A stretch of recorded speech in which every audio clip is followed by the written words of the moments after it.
Hello, we are in the banana plot, and we're with contractors that come to cut the banana to take them. They are the people who buy the bananas from the farmer.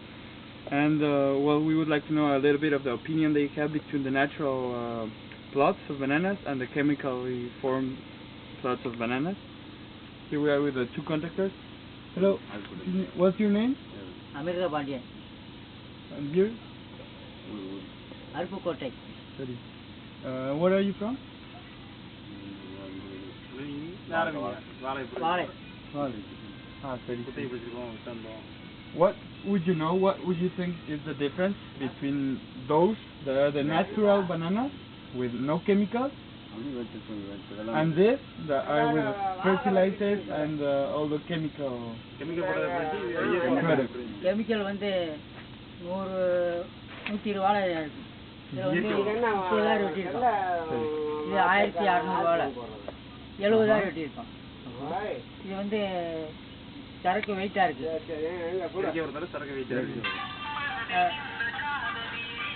என்ன? ஏர்க்கு வரதுனால சரக்கு கலரா இருக்கு. சரக்கு வெயிட்டா இருக்கு.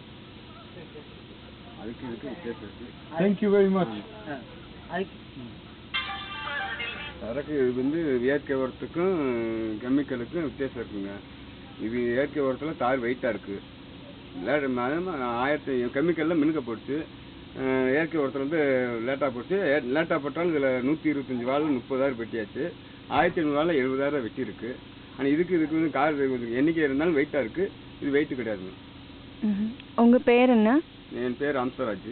எங்கேருந்து வரீங்க? நாங்கள் சின்னப்பட்டிலேருந்து வரோம். சின்னப்பட்டியிலேருந்து. உங்கள் என்ன வேலை பார்க்குறீங்க? நாங்கள் விவசாயம் தான். சரி, இப்போ இங்கே பார்க்குறீங்க இல்லையா, இதை வந்து நீங்கள் மற்றவங்களுக்கு சொல்லுவீங்களா? சொல்லுவாங்க. அதாவது இதில் செலவு எங்களுக்கு ரொம்ப கம்மி. நாங்கள் மூலதனம் பார்த்தீங்கன்னா கம்மி தான், ஆனால் தார் நல்லா இருக்குங்கிறீங்க இல்லையா? நல்லா இருக்கு, காய் கலரும் நல்லா இருக்கு, வெயிட்டும் இருக்கு. வாழை வளர்ச்சி இல்லாமல் நல்லா தார் நல்லா போட்டுருக்கு.